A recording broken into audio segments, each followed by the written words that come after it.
खेबसेयैनो मोन 300 जरा एबा सा 600 हौवा हिन्जावनि गोथार जुलिया दिनै अदालगुरि जिल्लायाव गाजा गोमजायै खुंफुंजादों।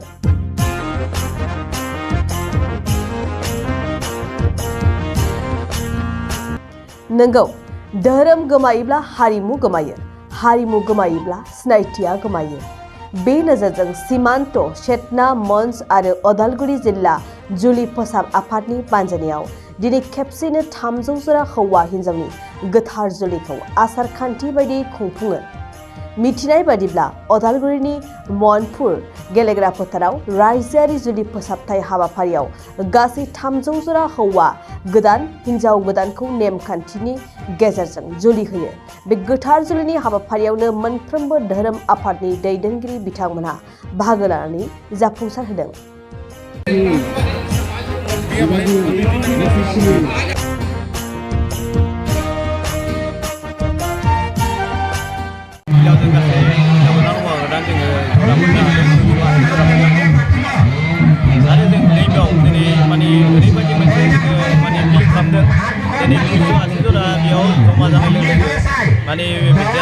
जाय मानसिया माने रायजोआव हाबा खालामनो हायाखैमोन बिथांमोन बायदिखौ जोङो दिनै लिस्ट खालामनानै जोङो हाजो सेर सेरनि थागिबि मानसिफोरखौ जोङो लिस्ट खालामनानै दिनै बेयाव जों जमा खालामनानै दिनै बेयाव 280 जरा लाबोदों। लाबोनायनि गेजेराव ओरैबायदि मानसिफोर दङ जायफोर बिदिनो दुखिया न'खरनि मानसि दिनैसिम बिसोर हाबा लानो थाखाय बिथांमोन रां रुफा गैयामोन। बिथांमोन बायदिखौ जोङो नागिर खालामनानै जों बिथांमोनखौ जों बिसोरनि माने सामाजिक हाबा रायजो हाबाखौ जों दिनै खालामनो हानाय जाबाय। आरो बिनि गेजेरावबो सोरबा हाबा जानाय दंब्लाबो सामाजिक जायाखैमोन बिथांमोनहा गथ' गथाय दं, गथ' गथायनिबो गथ' गथाय दंबावो। नैबेफोरबायदिबो जों बेयाव जरा मोननो हादों। बिनि थाखायनो जों बिराद मोजां मोनदों। जाय मानसिया दिनैसिम रायजोआव हाबा खालामनो हायाखैमोन जोंनि बे अनुष्ठाननि गेजेरजों दिनै जोङो रायजोआव हाबा खालामनो हानायनि थाखाय आंबो बहुद माने गोजोननाय मोनदों गावखौनो गाव। आरो जोङो रायजोफोरनि सिगाङावबो जों बेबायदि मोनसे मोजां खामानिखौ देखायनायनि थाखाय आंबो बहुद गावखौनो गाव मोजां हिसाबै नोंथांमोननि गेजेरजों फोरमायहरदों। गुबुन गुबुन मा हारिनि बेयाव जोङो हारि हिसाबै जों बर' हारिनि दङ, नेपालि दङ, सावथाल दं, आदिबासि दं, बेनिफ्राय हारसा दङ, राभा दङ। माने बेबायदि जोंनि हिन्दु नेमनि जेसेबां माने जाथि दङ, जनजाथि दं, बेफोर मानसिफ्रा जमा जानाय जों बेयाव दिनै लाबोनो हानाय जादों। रायजोफोरनि बायदि मोनसे मा मेसेज होनो नागिरदों बेनि गेजेरजों? बेनि गेजेरजों आं बेखौनो मेसेज होनानै जोंनि माने जायफोर माने दुखिया मानसि न'खरफोर बिथांमोनहा दिनै रां रुफा गैयाबाबो जे बेबायदि मोनसे जोङो सामाजिक मानसि खामानि मावग्राफोर मानसि दं बिथांमोननि थ्रुयै रायजो गावसोरनि जुलि जानो थाखाय जायफोर साननानै दङ थाखा फैसा गैयाब्लाबो जुदि होनो हायाखैमोन बिथांमोनबायदि मानसिफोरनो जोङो हाबा होनो थाखाय बा जुलि होनो थाखाय जोङो बेवहाय माने हेल्प खालामनो थाखाय आं मोनसे माने मोजां आपिल खालामदों। नोंथांमोनबायदिया रायजो राजानि सिगाङाव हाबा लानो हायाखैब्लाबो नैबेबायदि अनुष्ठाननि खुरैबो नोंथांमोना सामाजिक हाबाखौ लानो हागोन होननानै आङो फोरमायनाय जादों। दरा खैनानि थाखाय मा प्रेजेन्ट? दरा खैनानि थाखाय जोङो माने बिसोरनि हौवा गोदान हिन्जाव गोदान जिखिनि ड्रेस पार्टि बिथांमोननिसिम जों गासैबो होनाय जादों। आरो बेनि उनावहाय जों हाबा जाखांनायनि उनाव बिसोर मोनसे गिफ्ट पेक मोनगोन।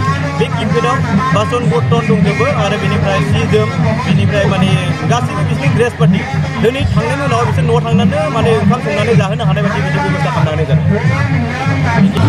आराम नांदों खैना दागजो जुलिनि बबेनिफ्राय गामिया आंना आंना उदालगुरि हेरमापुर ओमफ्राय दा दिनै रायजोआ गोबां रायजो राजाफ्रा फैबाय हाबाखौ जानो हायामोन जेनेबा बेबायदि दिनै खुंनानै होबाय जोबोद बुंबाय आरो सान्थि हिसाबै जेनेबा हाबा जानानै माबायदि नांदों?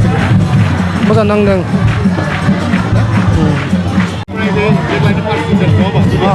दिनै जानानै माबायदि नांदों? बहुत मोजां नांदों। ओमफ्राय गासैबो दिनै जायफोरा फालिबाय खैनाया बबेनि? खैनाया माबानि बर' बाजारनि। रायजो राजाखौ मा होनना बुङो बिदि रायजोफोरखौ साबायखर, बहुत साबायखर। नेमखान्थि बायदि दिनै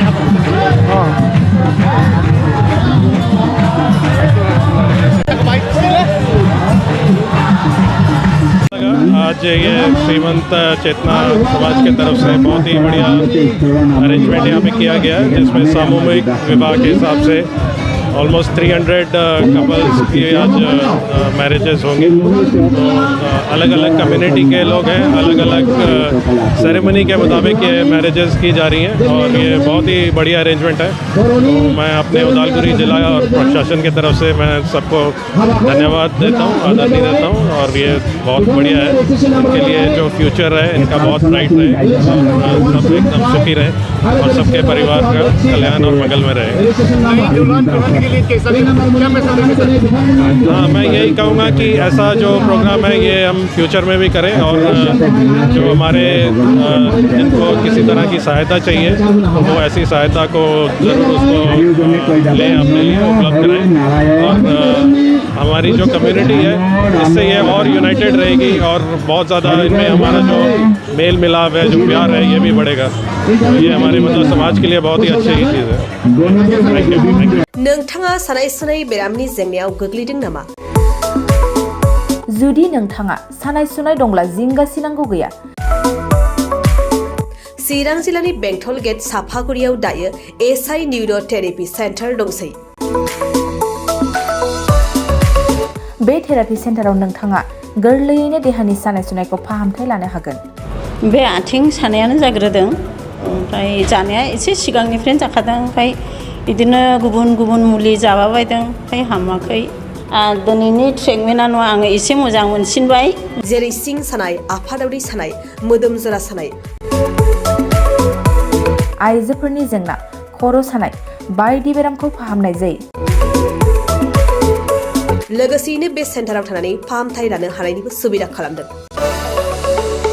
नोंथांमोनहा एएसआइ निउर' थेरापि सेन्टाराव फाहामथाय लानो गोसो दंब्ला नैबे मबाइल नम्बर 7620160459 नङाब्ला 9476977956 आव थोंजों सुलाद लानो हागोन।